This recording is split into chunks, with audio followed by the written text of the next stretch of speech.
the same problems created by the same source, only the scale is larger. The coming collapse, financial crisis, is much greater than what we went through in 08, 09. But the same people who couldn't see it coming back then are oblivious to it now. And they're going to have the same reaction, just like in 2008. People were saying, oh, well, nobody could have seen this coming.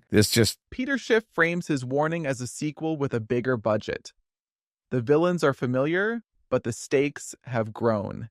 He argues that what looked like extraordinary shocks in 2008 were actually predictable symptoms of policy choices.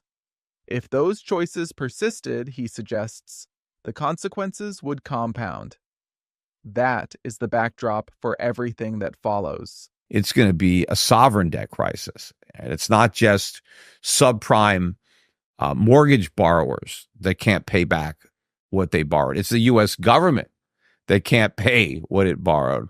It's going to be a currency crisis because when the U.S. government can't pay, the Fed prints. And that is going to turn the inflation problem into a potentially hyperinflation problem, but certainly a much bigger inflation problem than the large inflation problem we have right now.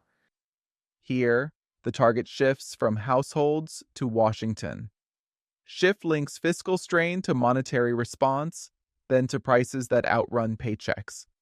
In his story, the next crisis is not confined to banks or mortgages. It is the bill for decades of cheap money coming due, with the dollar itself in the blast zone.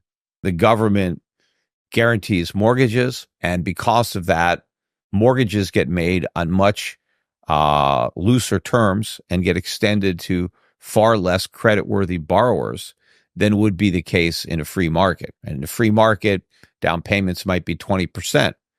But with the government, people could buy with nothing down or 3% or very low down payments. He says policy warped incentives at the ground level. If lenders know losses will be socialized, they will stretch. If buyers can put little down, prices can float far from fundamentals. That distortion does not vanish when rates rise. It lingers as fragility built into the structure. What really happened during COVID to screw it up to an even greater degree was that by slashing interest rates to zero and keeping them there, mortgage rates went down into the twos. Mm-hmm. And lots of people refinanced and now have these rates, super low rates that will never really exist again, locked up. People have maybe 28 years left, 25 years left on these mortgages, fixed rate mortgages. And they're never leaving these homes because that means giving up that mortgage, which is probably their greatest asset, but also the bank's greatest liability. This creates a freeze. Owners cling to once-in-a-lifetime mortgages. Banks hold assets that yield less than their funding costs. The economy drifts into a stalemate where mobility falls, inventory dries up, and the pressure finds other outlets. A system that needs turnover gets stuck. But banks still own a lot of mortgage debt, a lot of mortgage-backed securities, a lot of treasury debt. All of that is underwater. I mean, these banks are all insolvent, including the too big to fail banks. But the government lets them pretend they're not by not having to mark to market these massive losses because they hide under the assumption that they're going to hold these investments to maturity. Accounting rules become narrative devices. So long as assets are held to maturity, losses can be papered over. Schiff's point is not subtle. If depositors demand cash, the story collapses into market prices. Pretending can work, he suggests, until it suddenly cannot. So you have all of these homeowners now that have locked in these low mortgages.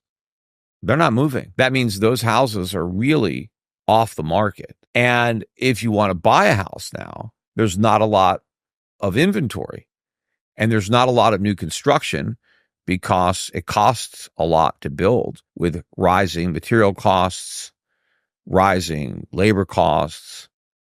And so people are stuck. Home prices are not falling, which they normally would with a big rise in interest rates. Price behavior looks strange if you expect higher rates to crush housing. Schiff says supply scarcity masks stress rather than resolving it.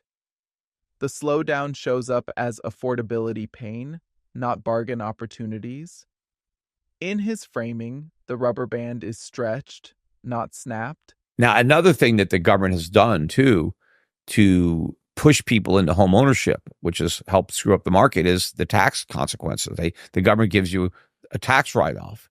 If you buy a home, you can deduct your mortgage interest, but you can't deduct your rent if you rent a home. I mean, sometimes there's a renter's credit. Some local governments give that, but there's much bigger government subsidies for buying a home rather than renting. And so that's caused people who might otherwise have been better off renting to buy instead because they're taking into account the tax benefits.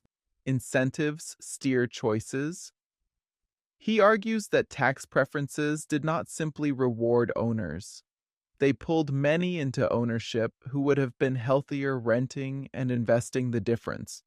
The result is a household sector carrying higher fixed costs into a rising cost era. It is making it even harder for people to buy a home today, because not only do you have to pay these inflated prices and then borrow at 7-8%, but you have to pay insurance costs that have basically doubled over the last few years. You have to pay much higher maintenance costs. You have to pay higher local property taxes. I mean, everything related to buying a home is a lot more expensive. And of course, if you don't buy a home, if you rent, rents have gone way up and there's no end in sight. They're going to keep on rising.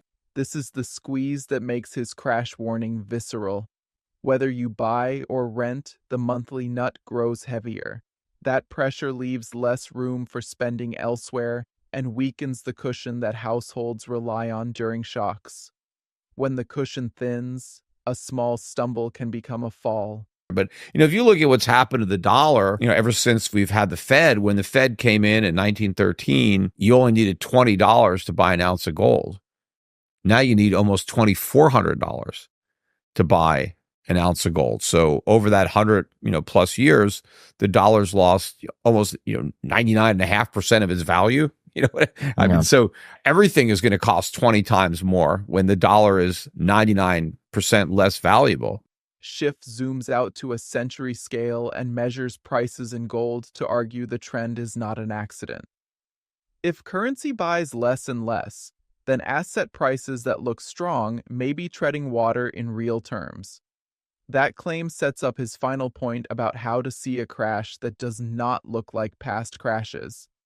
But I think that there's going to be so much inflation that's going to continue to be created. It's going to be difficult to see a meaningful reduction in nominal housing prices. But in real terms, right, in terms of an ounce of gold, how many ounces will you need to buy the average home? There, I think you can see a crash in home prices. And I think you might be able to see the decline by just comparing the price of a house to what you pay for groceries, what you pay for electricity. Taken together, his argument is that the next market reckoning could arrive in slow motion and in plain sight.